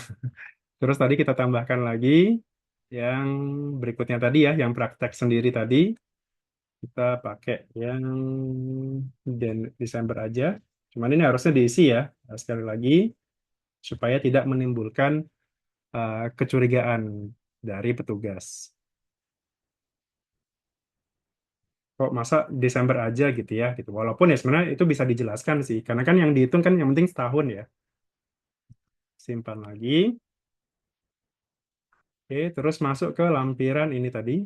Oke, nah ini ya. Kebetulan tadi kan tarifnya itu 50% semuanya ya. Jadi ini normanya 50%, ini juga 50%. Oke, ini penghasilan neto dalam negeri lainnya. Tadi kan ada ya, dalam negeri lainnya itu adalah voucher belanja tadi. Nah, kita masuk ke sini, yang bagian B ya. Voucher belanja ini penggantian atau imbalan yang diberikan dalam bentuk natura. Jumlahnya berapa? Tadi ada sebesar 2 juta rupiah. Simpan lagi, jangan lupa. Terus, oke, ini sudah. Sekarang masuk ke, oke. Nah, penghasilan dari luar negeri ya, kita masukkan. Penghasilan dari luar negeri tadi itu ke lampiran berapa nih? Dari luar negeri itu ke lampiran 2 bagian C. Oke, 2 bagian C bersifat final, tidak objek, dan dalam negeri. Oke, dari luar negeri ya. Nah, kita tambahkan di sini nama sumbernya. Misalkan tadi kan dari Apple Inc. ya.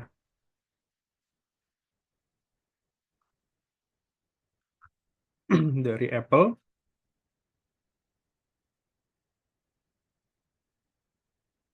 Misalkan ya kita main saham, kemudian Apple punya dividen gitu ya. Kemudian Amerika,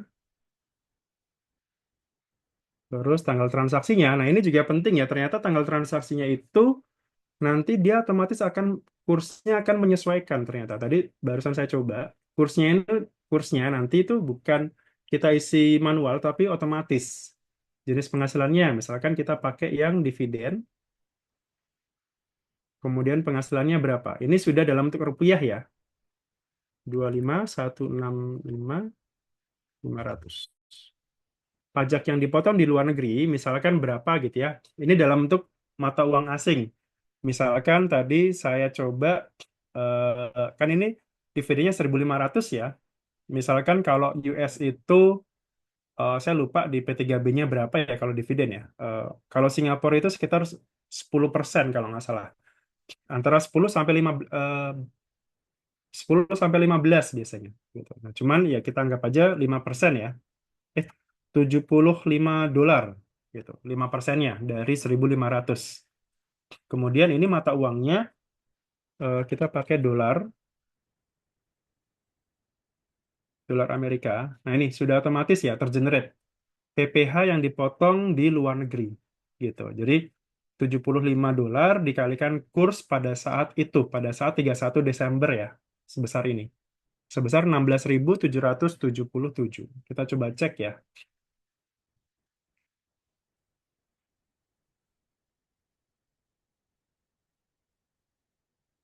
Kurs dolar per 31 Desember. Apakah memang benar segini ya? Gitu. Walaupun ini sebagai informasi aja ya.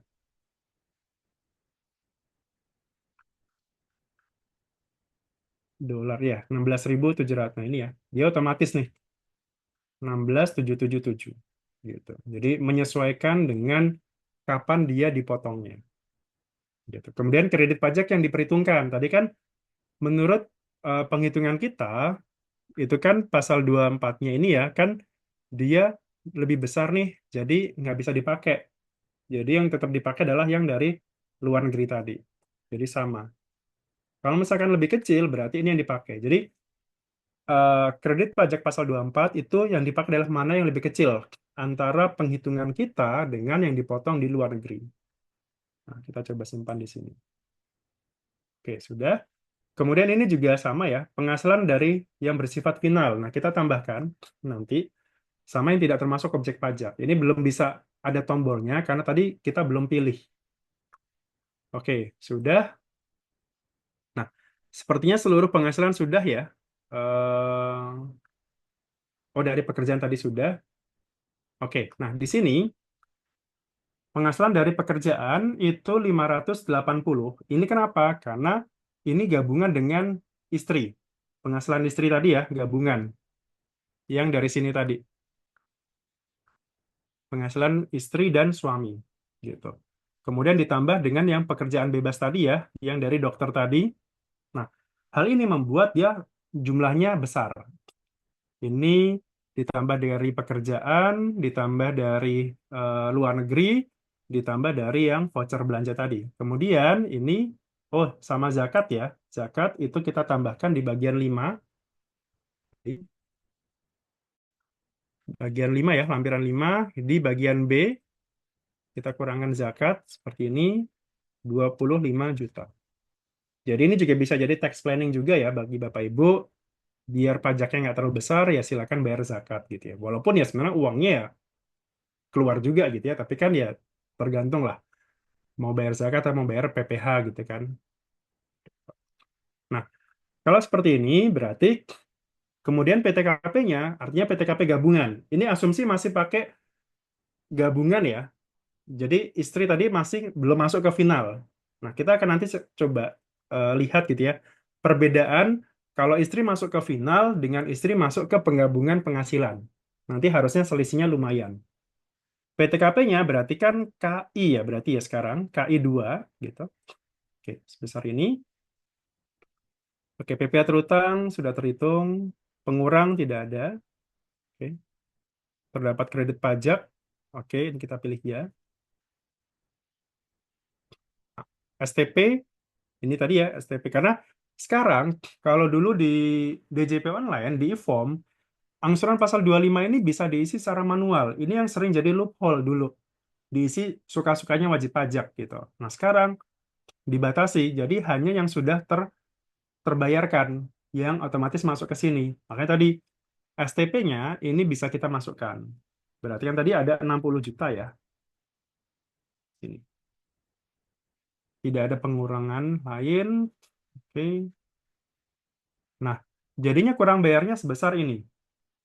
Sebesar 131 juta. Gede banget gitu. Padahal kan harusnya kalau tadi kita kita nggak apa kalau kita nggak gabung hanya 98 juta. Ini kok jadi 131 juta. Kalau ini berarti kan selisihnya lumayan ya. 33 juta sekian gitu. Lumayan nih selisihnya gitu. Nah, caranya gimana supaya tidak terlalu besar, tidak sampai bayar sampai 130 juta ini kurangnya. Nah, berarti penghasilan istri kita hapus. Yang dari sini tadi ya, yang D, penghasilan istri kita hapus. Jangan lupa ya disimpan dulu, jaga-jaga. Yang ini kita hapus, penghasilan istri.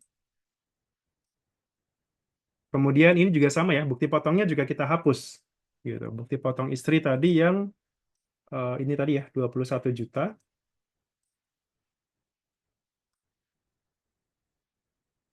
Oke. Oke, sudah. Nah, sekarang kita coba lihat, balik lagi ke induk.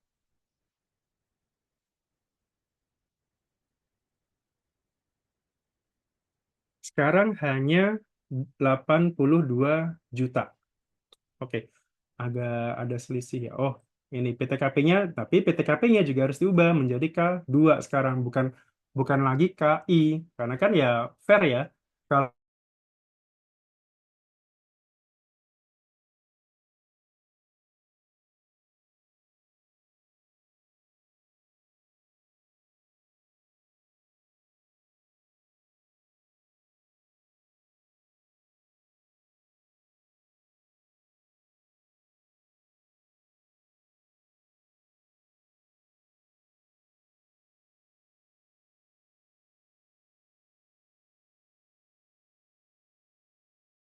buat liburan kan gitu.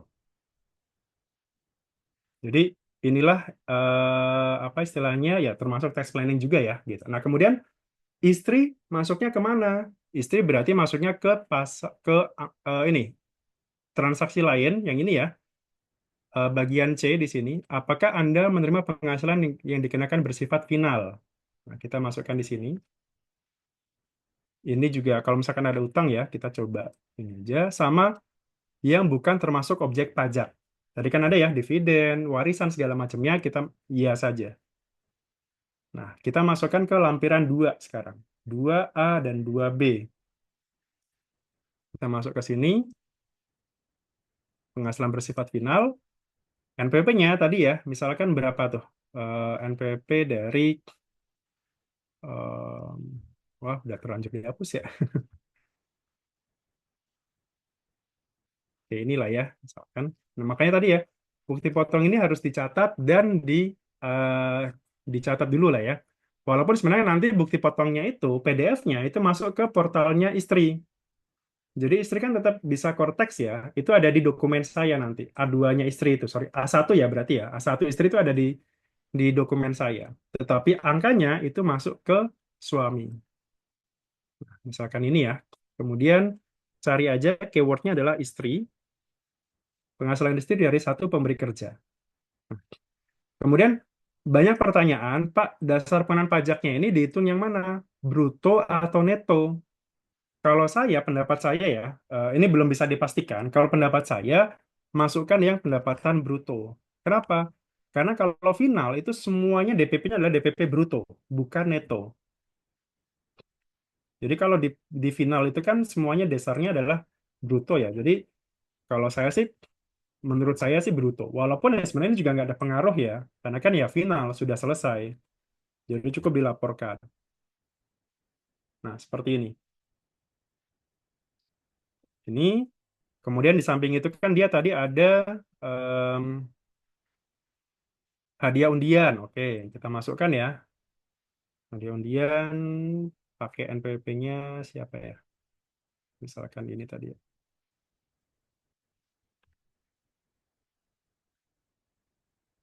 Oke, terus undian. Oke, dasarnya itu 35. Pajaknya, oh ini belum ya. Saya kasihkan di mana ya?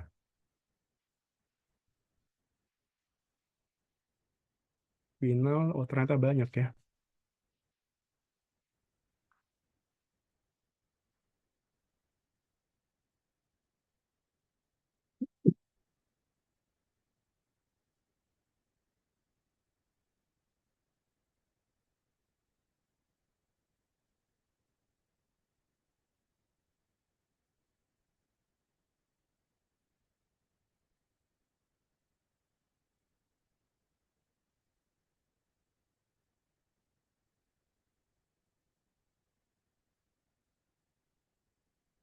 Yang final itu yang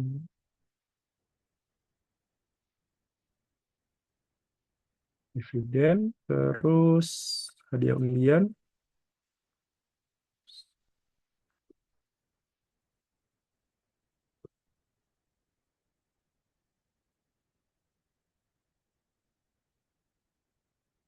dividen. Tadi kan 50% ya. Berarti dividen yang ini,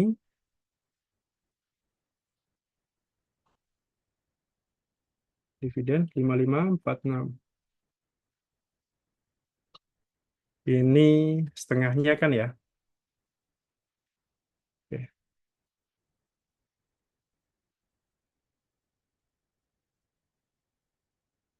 Hadiah undian tadi 35, kemudian sewa ruko tadi 200. Oke, tarif dividen itu 10%, terus hadiah undian itu 25%, ruko 10%.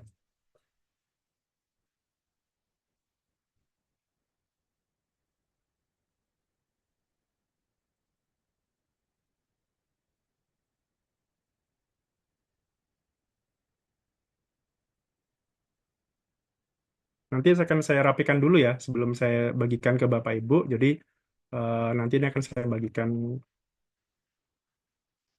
Oke.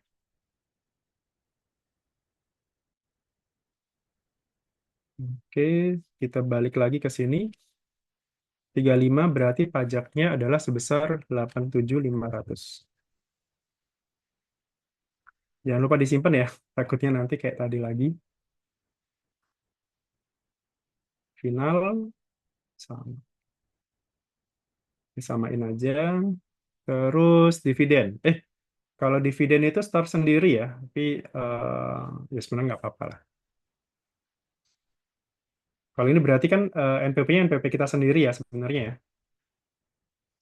Terus dasarnya adalah 27, 725, 250.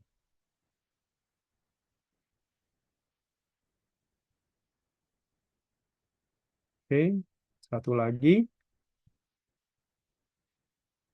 Oke, sewa. Keywordnya adalah sewa, sewa tanah dan bangunan. Oke, dasarnya adalah 200 juta penghasilan kita, sudah dipotong 20 juta. Oke, sudah. Jadi ada empat final ya. Dividen, istri, sewa, dan hadiah undian. Kemudian yang tidak termasuk objek pajak. Tadi kan ada dividen, prive, dan warisan. Oke,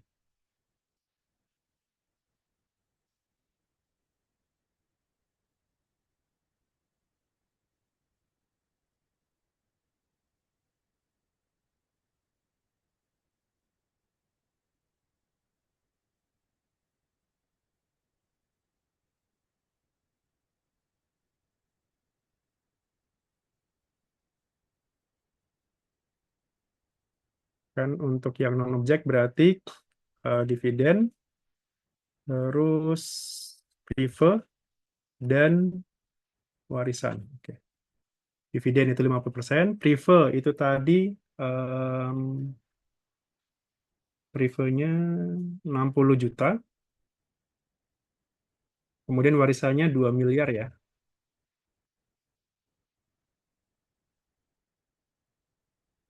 Oke. Nah, kita masukkan ke sini. Pertama, dividen atau bagian laba ya, masukkan ke sini. NPP-nya, ya ini dikosongkan ya sebenarnya, bisa. Nah, NPP sendiri misalkan.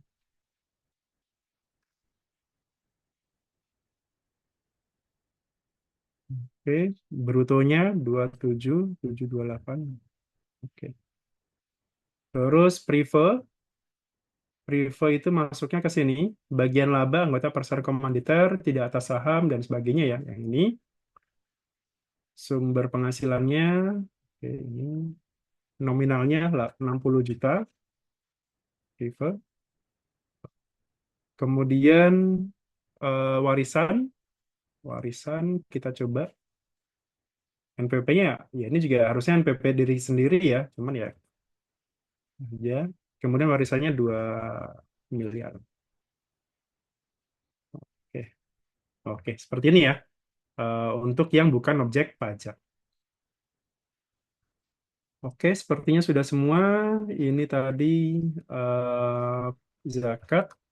Kemudian 3B itu norma. 3A ini untuk yang tarifnya, tarif normanya, plus yang tambahan neto tadi ya, yang natura tadi, voucher. 2 ini untuk yang final, bukan objek, serta yang dari luar negeri. Kemudian L1 tadi, ini untuk yang pekerjaan tadi. Jangan lupa ya, bagi istri yang masuk ke sini itu silakan dihapus dulu. Karena kalau enggak, kurang bayarnya tadi ya, 33 juta, lumayan setahun.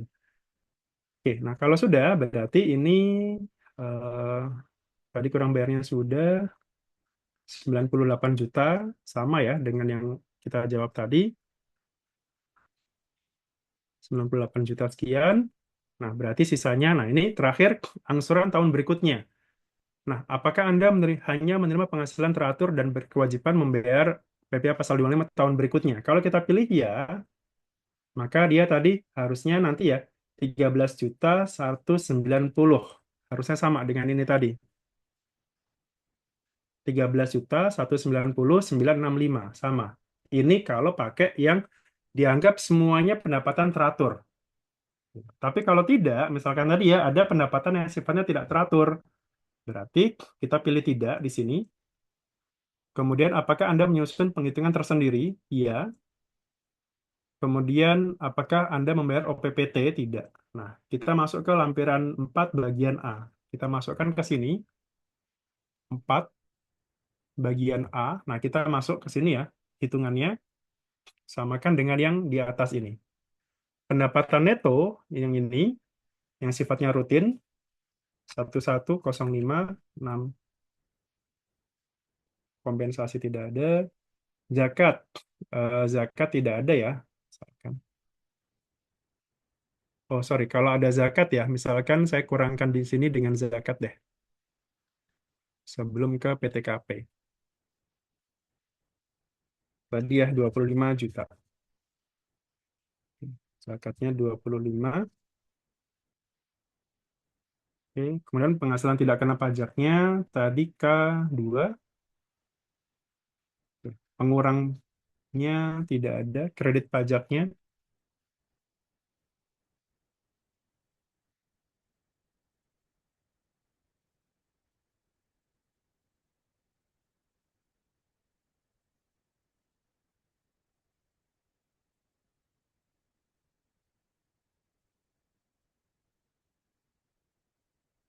Oke.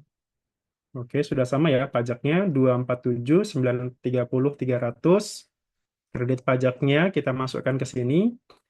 Pengurang tidak ada. Ini 96, 52, 30, 250. Oke. Nah, berarti lebih kecil ya dari yang 13 juta ini. Jadi ini asumsinya bahwa dia mengurangi pendapatan-pendapatan yang sifatnya tidak rutin. Gitu. Oke, kita simpan. Baru setelah itu ya udah tinggal dilaporkan saja. Pas jam 4 ternyata.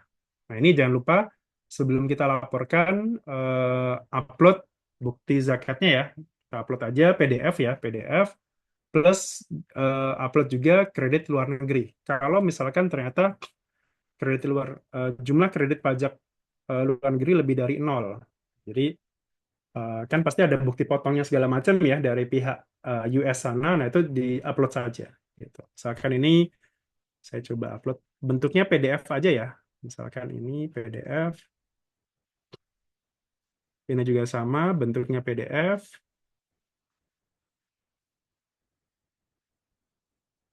Misalkan ini tinggal diupload saja.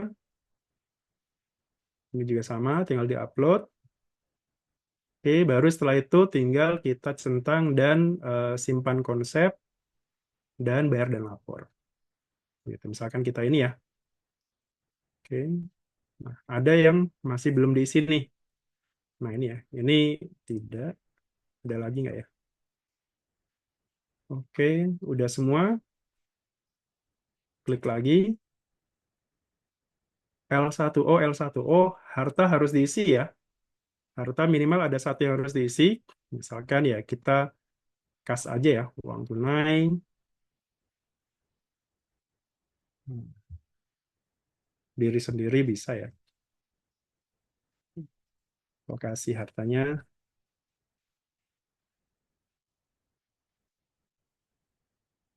Misalkan uang tunainya yang kita ini 1 juta gitu ya. Oke. Hmm. Terus geser lagi ke bawah. Oh, ada harta tadi, sorry, ada utang ya. Utang kita nggak usah pakai utang aja berarti. Utang tadi yang, nah ini utang berarti kita tidak perlu. Oke, nah udah. Nah ini tinggal kita pilih deposit atau tidak gitu ya. Gitu. Cuman kan kalau iya kan pasti ya nggak bisa ya kalau kita coba. Nah ini tinggal kita kode otorisasi. Nanti kalau ada depositnya otomatis akan eh, mengurangi deposit kita. Tapi kalau enggak ya pakai kode billing ya seperti itu. Oke, itu eh, kalau misalkan kita pilih tidak, nah ini misalkan kita coba pakai konfirmasi. Oke, nah nanti tinggal, nah ini ya, tinggal kita bayarkan aja kode billingnya. Ketika sudah dibayarkan, maka dia otomatis akan masuk ke sini. Tapi kalau misalkan itu kan kode billing sekarang bisa dibatalkan ya. Jadi pembatalannya ada di sini, kode billing,